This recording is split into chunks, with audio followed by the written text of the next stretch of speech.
Welcome to All Things Wild Rehabilitation. We're a nonprofit organization located on 2 acres just north of Georgetown, Texas, but work with wildlife all over the greater Austin area. Our mission at All Things Wild is to promote respect and compassion for all wildlife through public education programs, along with rehabilitating sick, injured, orphaned, and displaced wildlife, then safely releasing them back into the appropriate habitat.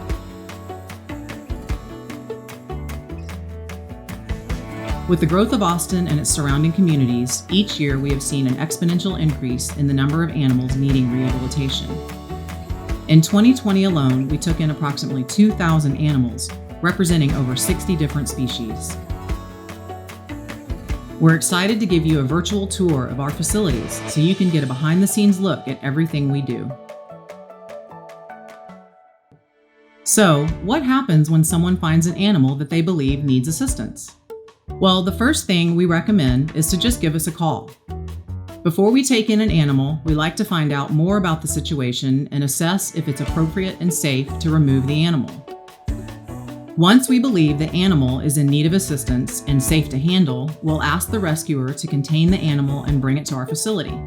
If an animal is considered unsafe, we may direct the rescuer to the game warden, animal control, or a local wildlife rehabilitator who can assist. When you arrive at the gate, you may be greeted by our friendly pack of welcome donkeys. All Things Wild shares property with an equestrian rescue, and the donkeys are always looking for a delicious carrot. When driving in or out, please make sure that you wait for the gates to close completely to ensure the donkeys don't wander out. Inside, you'll be greeted by someone from All Things Wild and asked to fill out an intake form. We want to get as much information as we can to ensure proper care for the animal, and this includes knowing where it came from so we can release it back to that area, and any details about its current state. We are required to report all of the animals we take in to Texas Parks and Wildlife. We greatly appreciate any financial support a rescuer can provide, as sometimes rehabilitation of an animal can take up to 3 months or more to be ready for release. While you're filling out the intake form, our staff will rush the animal into our medical area for a thorough examination. Our wildlife veterinary technician will look for injuries or abnormalities and make a note of anything that needs to be addressed and decide what treatment is right for the situation. Our medical area is equipped with a full X-ray suite with anesthesia, allowing us to check for issues that may not be fully noticeable on the surface, such as a broken wing or obstruction. We thought this little raccoon had a broken toe, but X-ray images show that there were no broken bones. Good news for this little one. The medical area gives animals a place to adjust to the center and be isolated from the other animals while being treated. Once they are healing nicely, they'll be moved to the general population area and paired with other animals of the same species if possible. If the animal is deemed healthy but too young to survive in the wild, it will be taken to the nursery for fluids and warmth. Our nursery is one of the busiest places in the center. During springtime, we can receive hundreds of orphaned newborns in need of care. We start by weighing the animal. This tells us how much to feed it. Because all orphans arrive in rehabilitation dehydrated, the next step is to give the baby fluids. The baby will then start on a feeding regimen, often around the clock. Each species has a milk replacement formula purchased by All Things Wild from a company that specializes in animal nutrition. Baby songbirds require a whole different level of extra care than a mammal. These avian youngsters require feeding every 30 minutes. All Things Wild is equipped with several incubators so we can keep the temperature and humidity just right for this critical time of life as a young animal is unable to produce warmth. We try to ensure that all of the animals getting rehabilitated are receiving the best nutrients in order to heal and be released. This might be preparing a fresh green salad for squirrels, kibble for a skunk, or something a bit meatier for the raptors. Our kitchen and prep area is always busy with a meal, a snack, or a bottle being prepared for a hungry critter. And all that food means a steady line of dishes to be cleaned and sanitized for the next use. Cleanliness and sanitation are a must when dealing with rehabilitating wildlife. You are never certain what an animal may have gotten into or contracted out in the wild, so it's always best to take extra precautions. During baby season, our laundry facilities are running all day, providing clean towels, blankets, and hammocks for the animals. We go through hundreds of gallons of laundry soap and bleach during our busy season. None of this would be possible without the staff and volunteers. It's an all-day, dirty, and sometimes heart-wrenching job, and it's nice to take a break and recoup some energy.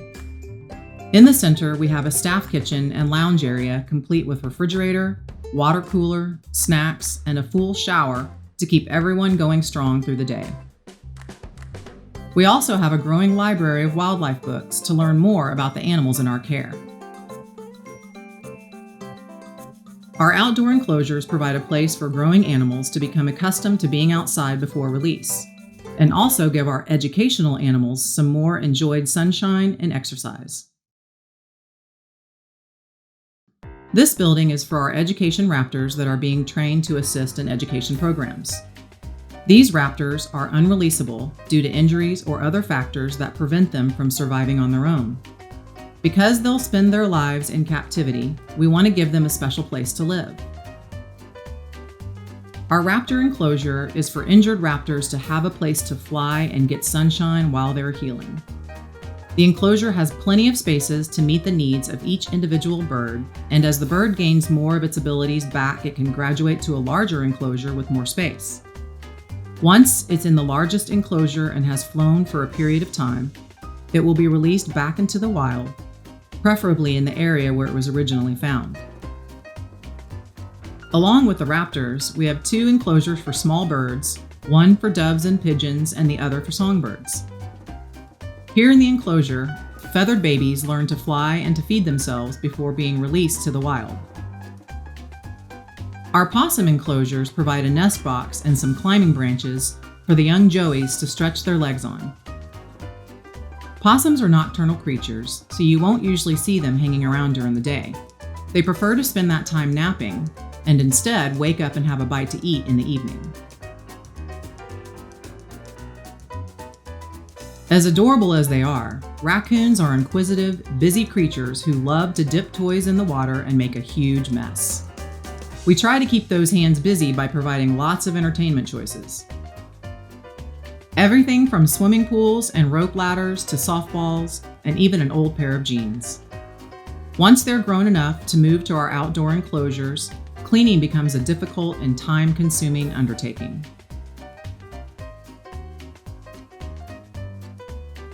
One of our largest enclosures is our orphaned fawn pen.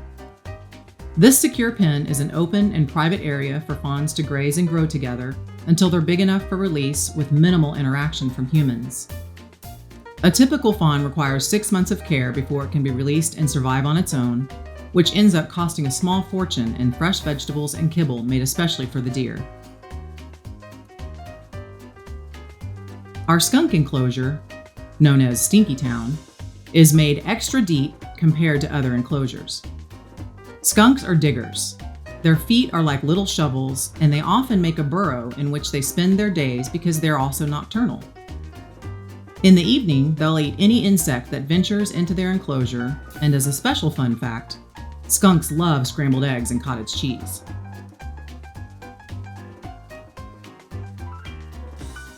Thank you for coming with us on this virtual tour of our rehabilitation center. We hope you had as much fun as we did. Wildlife is all around us. We hope you've been inspired to find a way to help these amazing animals in any way you can. Whether by volunteering or supporting your local wildlife rehabilitation center, or by just being mindful of the animals that cross your path every day and keeping them safe from cars or pets. Thanks again, and see you next time.